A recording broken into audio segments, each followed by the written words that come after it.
Guarantee है कि आप सारा क्वेश्चन कर ले जाएंगे। अब ध्यान से देखिएगा, एक चीज क्या होता है परिमेय संख्या। परिमेय संख्या क्या होता है? वह संख्या जिसको हम p बाई क्यू के रूप में लिख सके। तो यहाँ पे p क्या है, q क्या है? p q क्या है? एक पूर्णांक है। पूर्णांक किसे कहते हैं? -2 -1 0 1 2 इस तरीके से कोई भी संख्या हो इस तरीके से उसको पूर्णांक कहते हैं। मतलब अगर कोई बोलते -10 क्या है, ये भी पूर्णांक है। 0 क्या है, ये भी पूर्णांक है। 10 क्या है, ये भी पूर्णांक है। देखो ये पूरी पूरी गिनती है, पूरी गिनती है। उसके सामने प्लस हो या माइनस हो, चाहे 0 भी हो, सबको पूर्णांक बोलेंगे। लेकिन ऐसा ना हो कि लिखा 1.23, ये क्या है? ये पूर्णांक नहीं है। पूरी होनी चाहिए, जैसे कुछ भी पूरी हो। 7 हो, ये पूरी, इसके सामने माइनस हो तब भी, 0 हो तब भी, 115 हो तब भी, ये क्या होगा? ये पूर्णांक होगा। ठीक है, तो मतलब ऊपर भी पूर्णांक होनी चाहिए, नीचे भी पूर्णांक होनी चाहिए। तो उसको क्या बोलते हैं? परिमेय संख्या। बहुत आसान है क्या? ऊपर भी पूर्णांक होना चाहिए, नीचे भी पूर्णांक होना चाहिए, उसको क्या बोलते हैं? परिमेय संख्या। लेकिन एक चीज और ध्यान देने वाली बात क्या है, ये जो नीचे है ना, केवल एक चीज ना हो, वो क्या है? वो 0।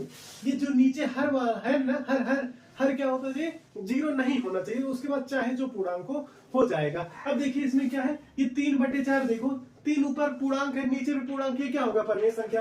अब 5 देखो, 5 हो जाए 5 है, नीचे क्या है? नीचे अगर कुछ नहीं तो हम 1 लिख सकते हैं ना। 5 को 1 से भाग देंगे तब भी तो क्या होगा? 5 ही होगा।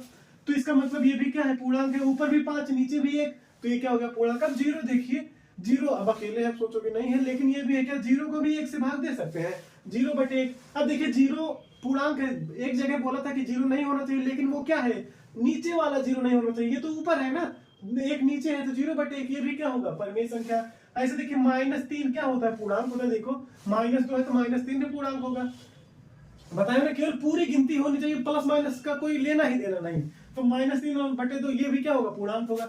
-7 ये भी, -7 ये भी पूर्णांक है। तो पूर्णांक इसको भी बटे 1, तो मतलब ये 1.25। देखिए 1.25, इसको भी क्या बोलते हैं? इसको भी परिमेय संख्या बोलते हैं। कैसे?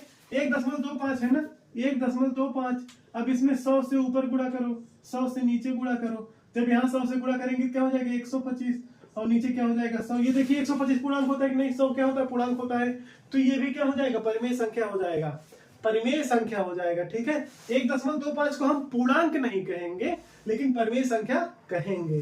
ठीक है, और देखिए लिखा है 1.32 के ऊपर बार लगा है। बार का मतलब क्या होता है? इसको ऐसे लिख सकते हैं 1.32 जिसके ऊपर बार होता है ना, देखिए 3 और 2 के ऊपर बार है, तो देखो यही रिपीट होगा, 3 2 करके इसे डाट रहे, ये बढ़ता रहेगा, कभी खत्म नहीं होता। इसलिए इसी के ऊपर बार लगा दिया तो दिमाग में हो जाता है क्लिक कि ये क्या होता है? ये लगातार बढ़ता रहता है। तो ये सभी संख्याएं क्या होती है? परिमेय संख्या। और इसको छोड़ के सारी संख्या क्या होती है? अपरिमेय संख्या। जैसे क्या? ये देखिए √2 क्या है? अपरिमेय संख्या है। ये √3 क्या है? अपरिमेय संख्या है। पाई क्या है? ये भी अपरिमेय संख्या है। ई क्या होता है? ये भी अपरिमेय संख्या होता है। ये एक आयोटा होता है, ये बाद में आप जानेंगे। ठीक है, और ये क्या होता है? √7, ये भी क्या होता है? अपरिमेय संख्या। अब देखिए यहाँ क्या लिखा? 2.1011111100। यहाँ पे देखिए 3 2 3 2 3 2 एक ही चीज रिपीट हो रहा था। यहाँ देखिए यहाँ 1 0 तो यहाँ 2 1 आ गया, 2 0, मतलब एक साथ नहीं है, समान नहीं। यहाँ 1 0, यहाँ भी 1 0 1 0 नहीं है, अलग अलग आ रहा है। तो इसलिए इसको क्या बोलते हैं? अपरिमेय संख्या। तो परिमेय संख्या अपरिमेय संख्या हो गया। अब एक चीज ध्यान देने वाली बात है, कोई भी संख्या हो ना, अगर उसमें 0 से गुणा करा दे, क्या करें? 0 से गुणा करा दे तो पूरी संख्या 0 हो जाती है।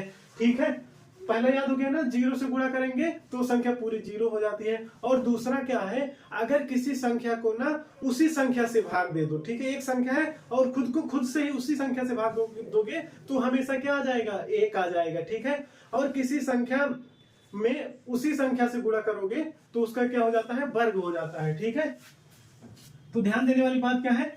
किसी संख्या में 0 से गुणा किए तो क्या वो हो जाएगा?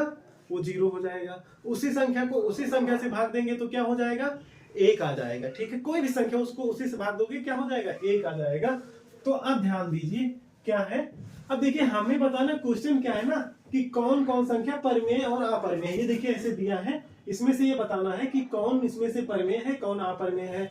तो अब देखो ध्यान देने वाली बात ये है, अब इसका परिमेय और अपरिमेय का नियम क्या होता है? सबसे पहले एक होता है, जान लो, याद रखना, ध्यान में दिमाग में सेट कर लो, क्या कि परिमेय संख्या ये है और अपरिमेय संख्या ये है। अगर ये देखिए अपरिमेय संख्या ना, किसी भी परिमेय संख्या के साथ जोड़ो, घटाओ या गुणा करो या भाग करो। ठीक है, क्या कोई अपरिमेय संख्या किसी भी परिमेय संख्या के साथ, देखो क्या है, अपरिमेय संख्या किसी भी परिमेय संख्या के साथ जोड़ो, घटाओ, गुणा करो, भाग करो। देखिए √2 है, इसमें 2 से गुणा करो, चाहे √2 को 2 से भाग करो, चाहे √2 में से 2 घटाओ, चाहे √2 में 2 जोड़ दो, ये सब क्या हो जाएगा? अपरिमेय। क्या हो जाएगा?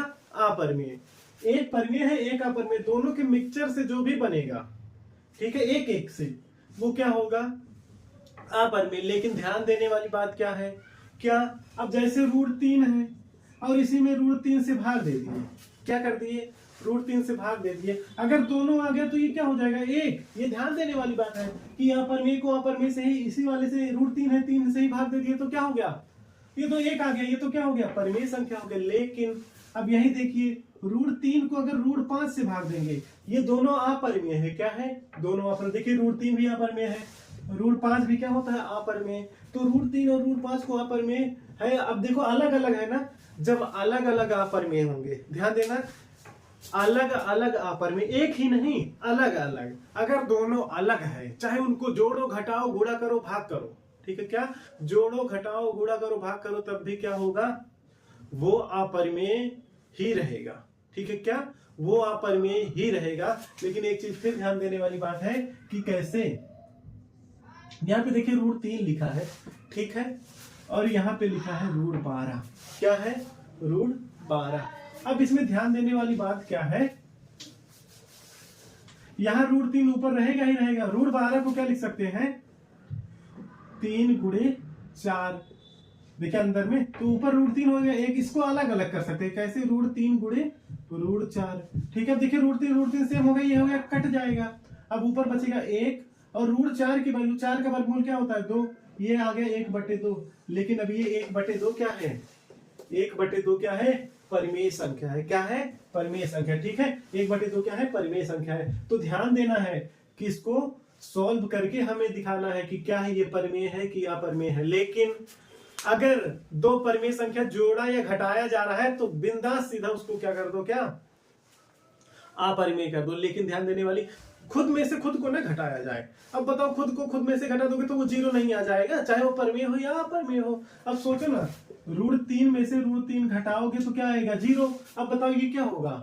0 आ गया तो परिमेय होगा ना, ये तो खत्म ही हो गया ना भाई, तो ये क्या हो जाएगा? परिमेय संख्या हो जाएगा। ठीक है, ये ध्यान देने वाली बात है। अभी देखो ये क्वेश्चन लगाएंगे, सब आपको समझ में आ जाएगा। तो देखिए क्या है हमारा पहला क्वेश्चन, क्या है? देखिए क्या लिखा है? 2 - √5 लिखा है। क्या लिखा है? 2 - √5। अब देखिए ये क्या है? परिमेय, और ये क्या है? अपरिमेय। अब भैया एक परिमेय और एक अपरिमेय, तो तुरंत इसको क्या लिख दो? अपरिमेय। क्या? अपरिमेय। ये तो परिमेय है, ये तो अगला अपरिमेय है, तुरंत भैया अपरिमेय। अब दूसरा देखो, यहां देखिए 3 धन √23 लिखा है। क्या लिखा है? 3 धन √23। तो यहाँ माइनस क्या है? -√23। अब देखिए ये प्लस का, ये माइनस का, इसमें से इसे घटा दोगे तो दोनों क्या हो जाएगा? खत्म हो जाएगा ना। तो क्या बचेगा? सिर्फ 3 बचेगा। अब जब 3 बचा तो ये क्या है? परिमेय संख्या है। क्या है? परिमेय संख्या। क्योंकि भाई ये प्लस का है, ये माइनस का है, दोनों कैंसिल हो जाएंगे, कट जाएंगे, खत्म हो जाएंगे, सिर्फ क्या बचेगा? 3। तो ये क्या है? 3, परिमेय संख्या। अब ये वाला देखो, फिर देखिए ऊपर क्या है? 2 √7, नीचे भी क्या है? 2 √7। ठीक है, अच्छा अगर नीचे √7 हो या 2 है, कुछ भी हो, √7 से √7 कट जाएगा, 2 से 2 कट जाएगा, ये क्या आ जाएगा? 1। अगर यहाँ 2 ना होता तो √7 कट जाता, क्या आ जाता? 2 आ जाता। तो इसमें √7 खत्म हो गया, अपन में तो खत्म हो गया, क्या बचा? 2। तो ये क्या हो जाएगा? परिमेय संख्या। ठीक है, अब ये वाला देखिए क्या है? 1/√2 है ना, तो भैया एक परिमेय एक अपरिमेय, तुरंत लिख दो। क्या? अपरिमेय। क्या? अपरिमेय। अब इसको देखो 2, अब इसमें गुणा दोनों लगी, देखो क्या है? परिमेय, ये क्या है? अपरिमेय। दोनों में गुणा होगा तो ये क्या होगा? अपरिमेय हो जाएगा। क्योंकि अगर देखो केवल 2 गिनती हो, एक परिमेय एक अपरिमेय, तो तुरंत उसको अपरिमेय कर दो, चाहे जोड़ा जाए, घटाया जाए, गुणा करा जाए, भाग किया जाए। ठीक है, सिर्फ 2 अगर हो, जैसे देखिए 2 और पाई था, एक परिमेय एक अपरिमेय, तुरंत अपरिमेय। एक ऊपर देखो 1 है, नीचे अपरिमेय, तुरंत अपरिमेय। ये देखो 2 अपरिमेय थे ना, दोनों कट गए, √7 सेम था ना, इसलिए क्या हुआ? ये परिमेय संख्या हो गया। उम्मीद करता हूं